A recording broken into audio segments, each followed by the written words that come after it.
त्याचं स्वागत करा. खूप मोठी वैचारिक विद्वत्ता असणारं एक विभूतिमत्व येणारे त्याचं स्वागत करा. आदल्या रात्रीच सगळ्यांनी रांगोळ्या घातल्या. महिला वर्गांनी म्हणजे पूर्वीच्या काळी आपल्याकडे रांगोळ्या घालायची पद्धत होती.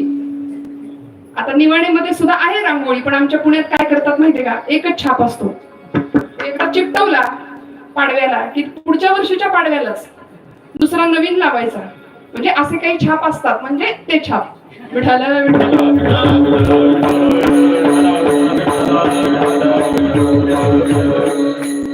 त्यामुळे असं अशी भक्ती किंवा अशा आवडीने आम्ही अध्यात्म परमार्थ आमच्या सोयीचा फार करतो बरं का.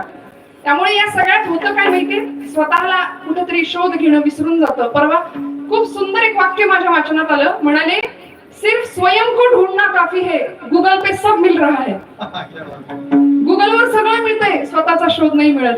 आणि आम्हाला आत्मभान किंवा स्वतःला जर शोधायचं असेल ना, तर या धर्म मंडपात येऊन बसावं लागेल.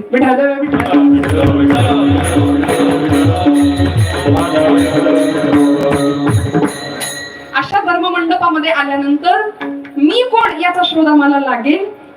काय ऐकायचं, कसं ऐकायचं, किती ऐकायचं, कुणाचं ऐकायचं हा ज्याचा त्याचा प्रश्न आहे.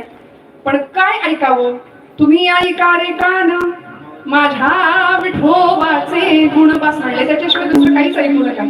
भक्ती ज्ञाना विरहित गोष्टी इतरा न कराव्या, प्रेम भरे वैराग्याच्या युक्ती विवराव्या, जेणेकरोनी मूर्ती ठसावी अंतरी श्री हरीची, ऐसी कीर्तन मर्यादा ही संतांच्या घरची.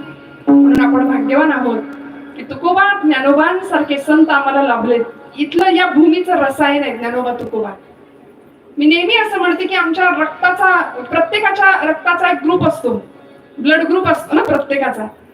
महाराष्ट्रातल्या प्रत्येक तरुणाच्या, प्रत्येक आबालवृद्धाच्या रक्ताचा ग्रुप जर बघायला गेलं ना, तर जसं रक्ताचा काही त्याच्यामध्ये काही WBC, RBC, पांढऱ्या रक्तपेशी, तांबड्या रक्तपेशी जशा आढळतात, मला असं वाटतं त्याच पद्धतीनं त्यांच्या रक्तामध्ये जर शोध घेतला बारकाईने तर ज्ञानोबा तुकोबा, छत्रपती शिवाजी आणि छत्रपती संभाजी सुद्धा आढळतील.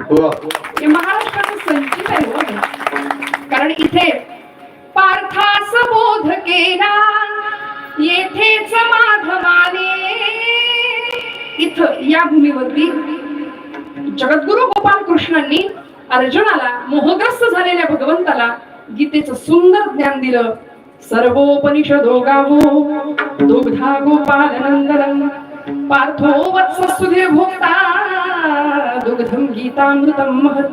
गीतारूपी कामधेनूचं दूध अर्जुनाला पाजलं भगवान गोपाल कृष्णांनी. आणि अर्जुनाच्या निमित्ताने तुम्हाला मला संभ्रांत असलेल्या सगळ्या समाजाला भगवद्गीता दिली.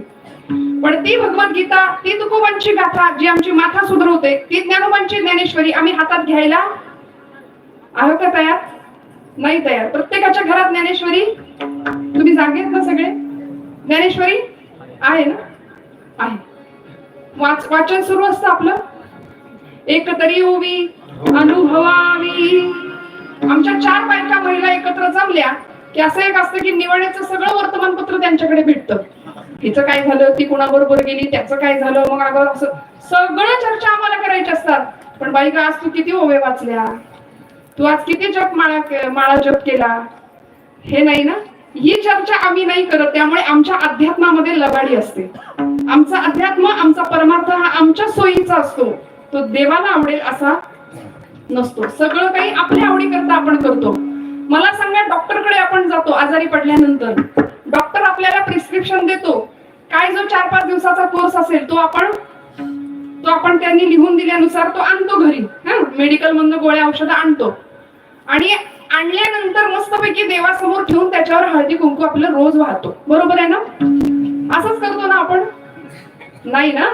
जो काही कोर्स असेल 4-5 दिवसाचा, तो प्रामाणिकपणे आपण घेतो का आपल्या डॉक्टरवर? बघा, तुम्ही उत्तर दिलं मला. आपल्या डॉक्टरवर विश्वास आहे का? मला यामुळे गुण येणार आहे, मला याचा फरक पडणार आहे.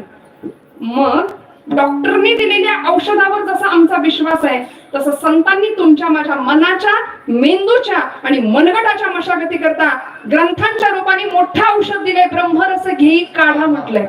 आणि तो काढा अजिबात कडू नाही. घ्यायला गेलात तर बघा, अत्यंत गोड आहे, अत्यंत गोड आहे. ते औषध आम्ही घेत नाही. बरं, म्हणजे